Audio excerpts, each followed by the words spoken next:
Hey everybody, Father Henry here on this Tuesday of the fourth week of Easter as we get ready to resume our liturgical life here, as we get ready to welcome you all back, those of you who are ready to come back to the celebration of the sacraments.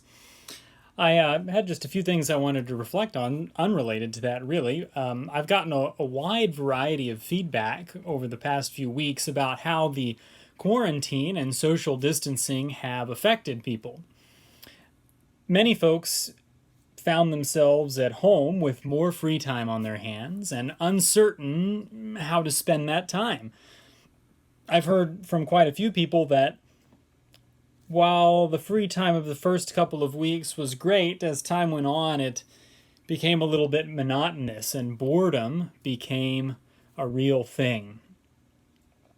Part of the challenge is the reality of imbalance, right? We're used to balanced lives. Well, even if we're not used to balanced lives, we know that balance is something that we value. We know that it's something that's important for us. We know that we can't spend our whole life doing all of one thing. We're creatures that are designed for balance, and this pandemic has thrown things out of balance. So we found ourselves spending more time in the same place with the same people doing the same things, the same few things, and in many cases it's begun to drive us crazy for one reason or the other. And this got me thinking about the important topic, an important topic that we discussed at length in my seminary studies about the nature of true leisure. The nature of true leisure. I'd like to take a chance to reflect on true leisure over the course of several talks.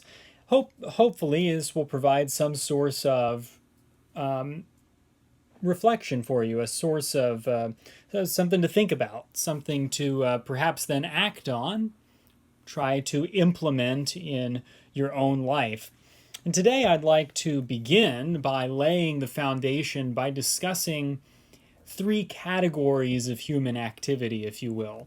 We'll call them categories of activity. They're perhaps even broader than categories, but it provides a helpful starting point, and that is the categories of work, idleness, and leisure. Work, idleness, and leisure. Let's start with work. We tend to overvalue work these days in the modern age. It's an all-important value in the modern world. We live in a world of total work. That's a phrase coined by the German philosopher Josef Pieper in 1947 when he wrote a book on leisure. He was specifically reflecting in the first part of that book on how we live in a world of total work. We tend to associate value with productive activity. And the harder and more difficult the activity, the more it's valued. Work is useful, and it produces that which is useful. And knowledge is not that which is useful, or I should say knowledge that is not useful, we consider to be useless in many cases, therefore not valuable, right?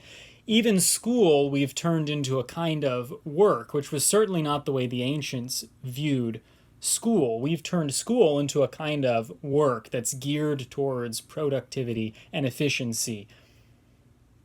And in a certain sense, thus, we've been reduced to mere functionaries. We're valuable insofar as we do and make and produce. And that sort of leaves us asking the question, is there a sphere of human activity that does not need to be justified as being useful? And that's a question I want to explore over the course of these next couple of talks.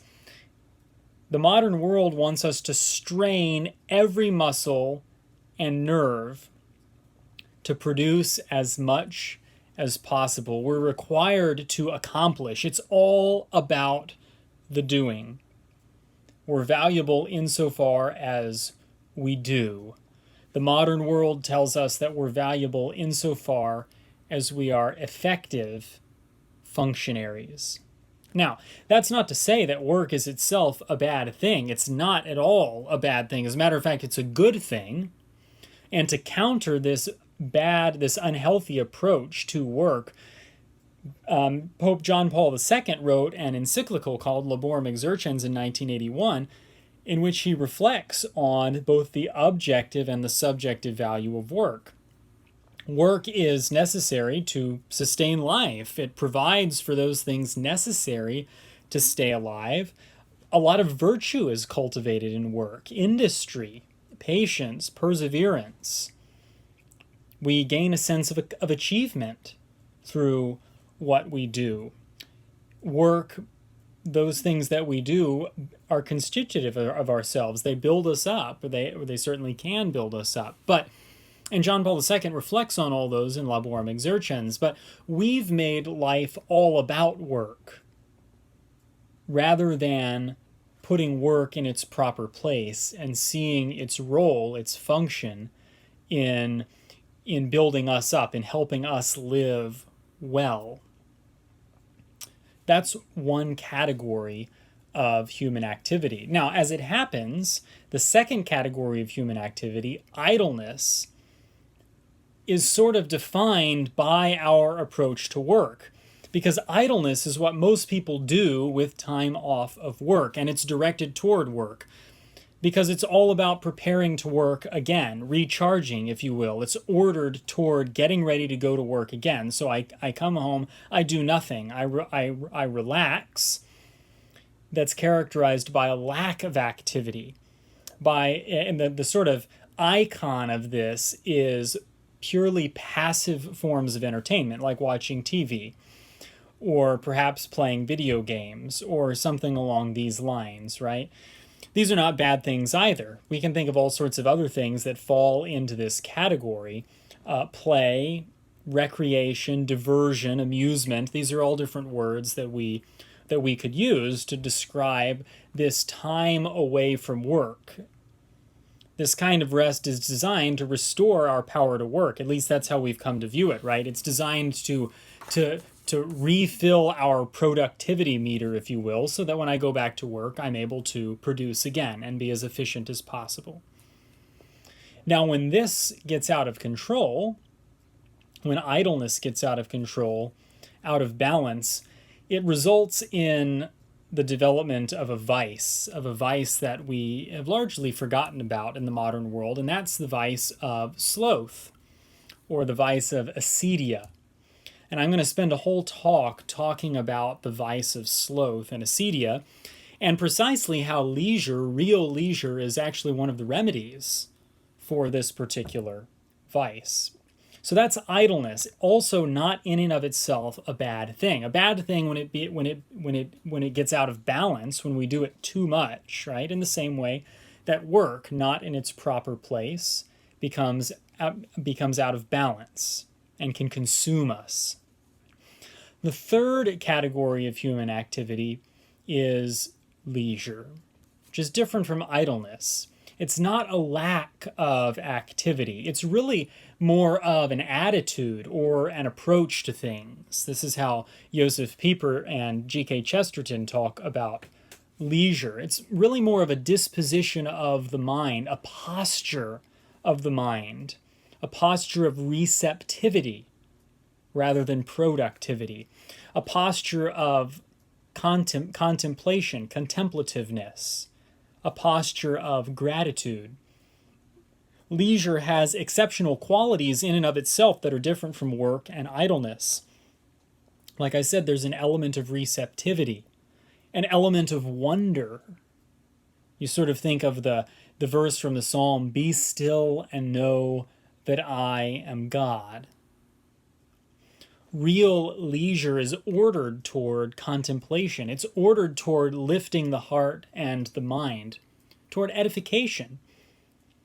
Contemplation is about opening our eyes in a receptive way, without calling for any effort or strain on our part. Leisure is the antithesis of both sloth and work.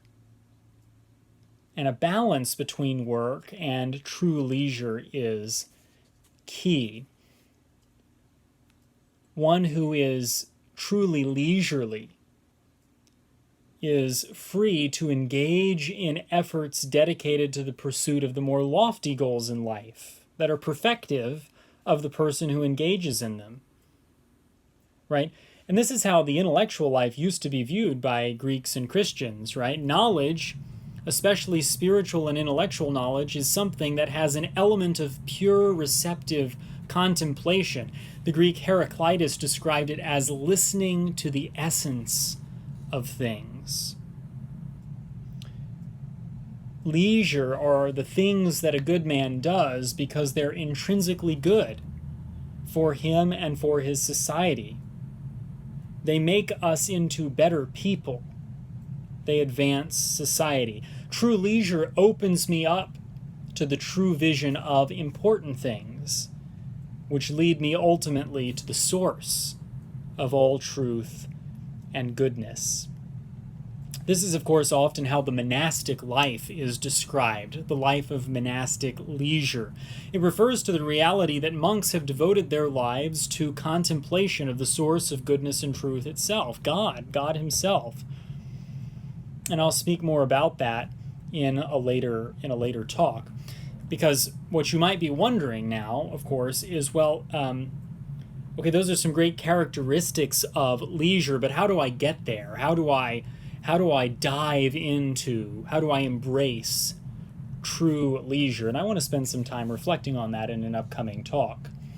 But the reason I wanted to kind of lay this foundation by talking about these three categories of human activity, because we tend to vacillate between work and idleness, work and idleness, work and idleness, both of which are good and necessary, but they become meaningless and directionless or self-centered without true leisure, which opens our mind to the beautiful, the good, and the true. I think that's enough for today. Next time, I would like to reflect specifically on the vice of sloth, the vice of acedia, and how this threatens living the truly leisurely life. Until next time, St. Margaret Mary, may the Lord bless you and keep you.